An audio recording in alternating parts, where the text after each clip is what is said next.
वही यादव लोग दारू के कारोबार में बंद था, छूट करके आया। वो डीएसपी जान रहे हैं, थाना प्रभारी जान रहे हैं, एसपी जान रहे हैं, उस पर अभी भी नामजद मुकदमा चल रहा है वहाँ के लोगों पर।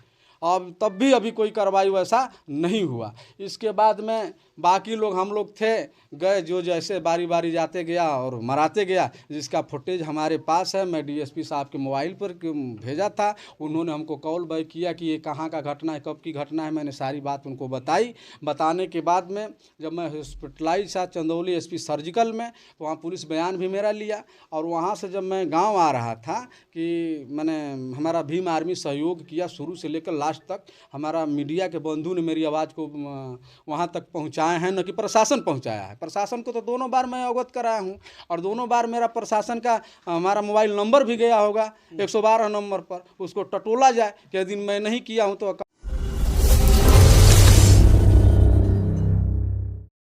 को पकड़वा करके सुपुर्द कर दिया। सुपुर्द करने के बाद में ये छूट करके जेल से जब आए तो प्लानिंग बनाने लगे कि हमको चमार को पकड़वाया, हम चमार को मारेंगे, किसी भी हर हालत में मारेंगे। और मैं इस बिहार सरकार माननीय नीतीश कुमार जी से आग्रह करना चाहता हूं कि आपने विकास मित्रों का नियुक्ति किया है, आपके द्वारा दिया जा रहा है, किताब छप कर के बुकलेट आई है कि इतना इतना नंबर से आप सरकारी नंबर पर कॉल करिए, या जो भी दारू बेचने वाला है उसको पकड़वाइए। विकास मित्रों का नंबर पोल पर लिखवाया जाता है। मेरी पत्नी विकास मित्र है।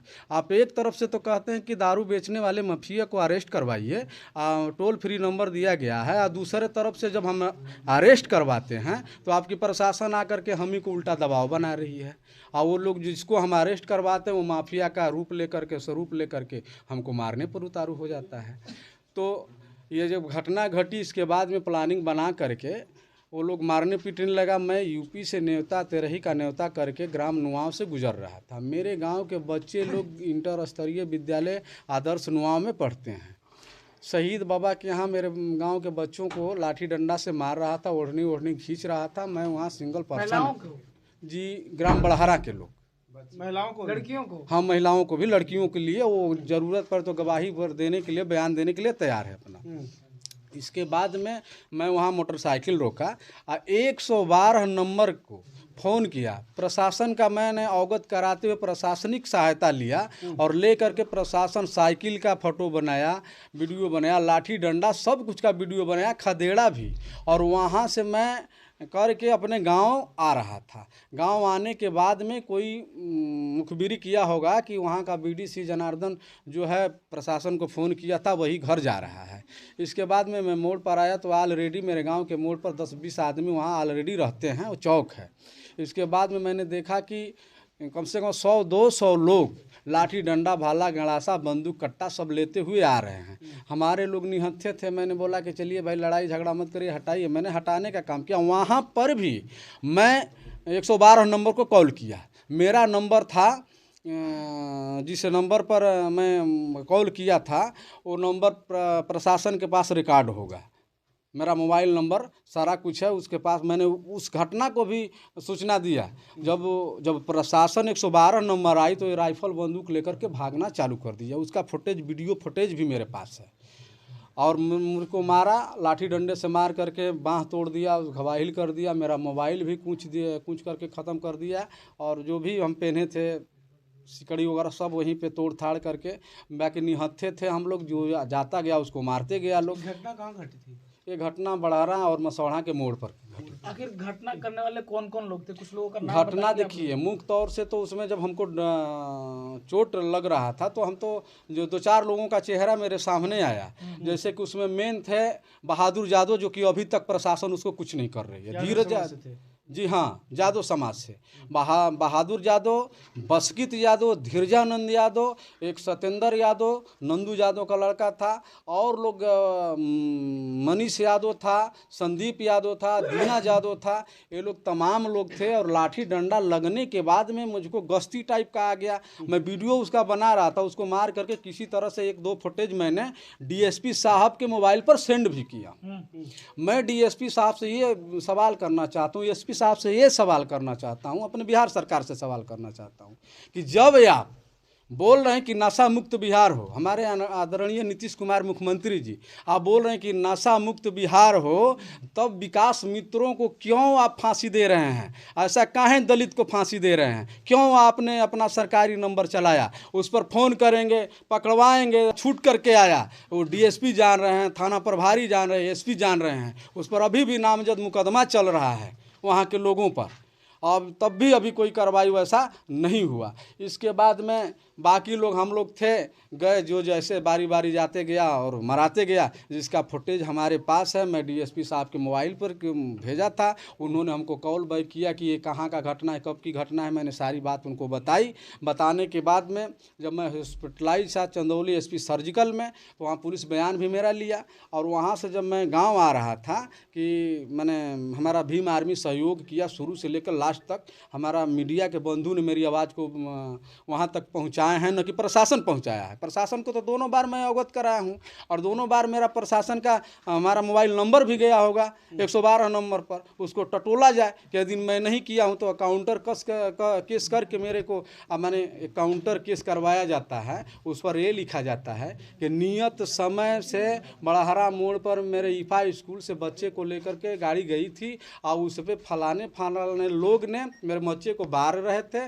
और मारने के बाद मैं मंजू देवी पति दीना यादव, जब मैं सुनी तो आई वहाँ से, तो राणा राम मेरे आस्थान में हाथ लगा करके मुझको पटक दिया। मैंने एक महिला को, हम प्रतिनिधि, वर्तमान प्रतिनिधि और पूर्व प्रतिनिधि, अब उस महिला को दिन में ने 3 बजे 3:30 बजे के लगभग में हम उसको छेड़खानी कर रहे हैं। ये भी सोचने वाली बात है।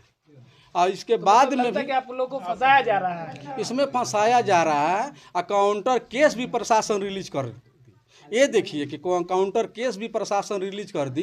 अरे पूछना चाहिए था कि दारू का जब मामला था तो आप ही छोड़े हैं, आप ही अरेस्ट किए हैं, तो ऐसा आपको संज्ञान लेना चाहिए था। कोई प्रतिनिधि क्या किसी का छेड़खानी कर सकता है क्या? इसीलिए प्रतिनिधि बनाया गया। वो दिन में पूरे प्रकरण में आपको क्या लगता है प्रशासन पूरे प्रकरण में प्रशासन, हम न्याय के लिए लड़ रहे हैं, और प्रशासन का काम है कि मेरा जुबान बंद कराना। आपका साथ नहीं दे रही प्रशासन मेरा साथ ही नहीं दे रहे। घूम रहा है लोग।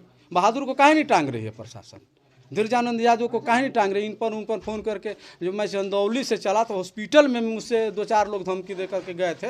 यादव परिवार का वहाँ जो रिश्तेदारी के लोग हैं, हमको बोला गया कि हॉस्पिटल से निकलता है तो कर्मनाशा में इसको गोली मार दिया जाएगा। मैं ये भी घटना तुरंत प्रशासन को फ़ोन किया कि मैं अपने गांव आना चाहता हूं।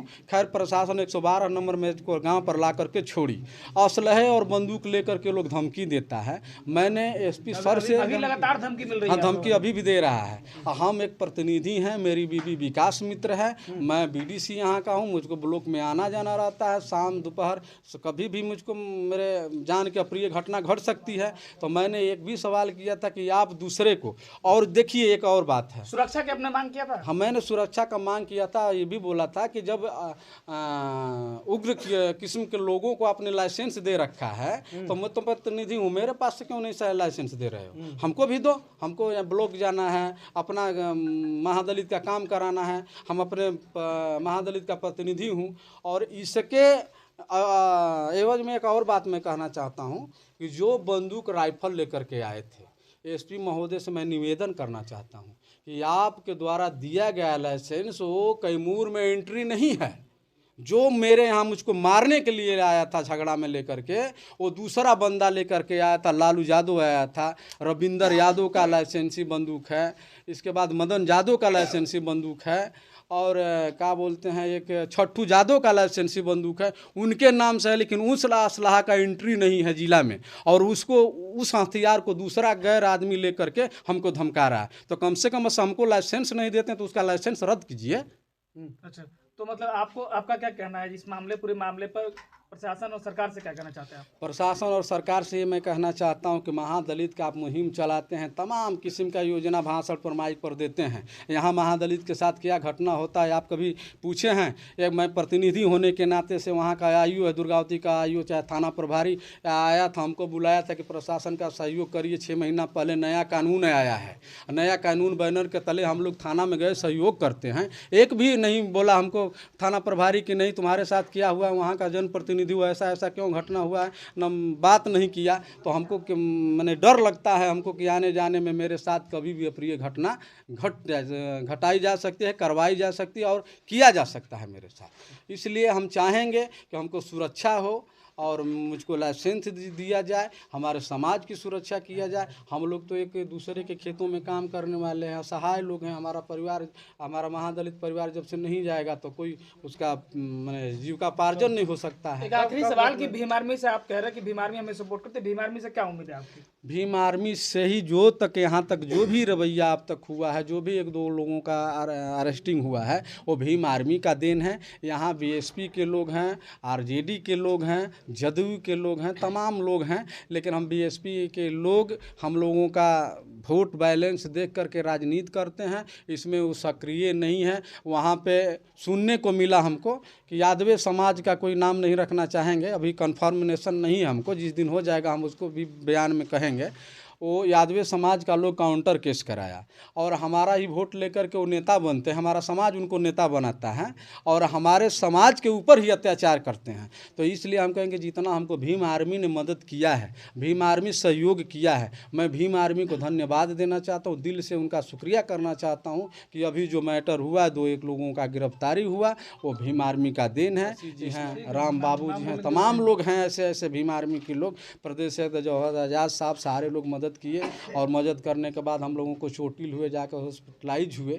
तो हम लोगों का इलाज और जो केस है रिलीज करवाने के लिए भीम आर्मी का सहयोग ही हमको जो कि रिलीज हुआ है, हम लोग हॉस्पिटल तक गए, नहीं तो प्रशासन। सर कि किस दिन घटना घटी थी? ये घटना 24 तारीख को घटी थी। कितने लोग घायल हुए? हम लोग 17 आदमी घायल हुए। 17 लोग। आपके कुछ आदमी को धमकी दिया जा रहा है, वो कौन से आदमी है? वो राजेश कुमार है जिसके नाम से केस FIR हुआ है, उसको रम्मी लगी थी, रम्मी से हमको धमकी दिया जा रहा है कि तुमको गाड़ी से रास्ते से चलते हैं तुमको उठा लेंगे हम लोग। बड़ारा के लोग हैं कुछ। कौन कौन धमकी देते हैं? दीना यादव कि उनके लड़का है दीना यादव। क्यों धमकी दे रहे हैं कि उठा लेंगे? कि केस नहीं उठाओगे तो तुमको हम केस उठाने की धमकी दे रहे हैं? हाँ धमकी दे रहे हैं, केस नहीं उठाओगे तो तुमको हम गति कर लेंगे, अपहरण कर लेंगे हम तो आपको।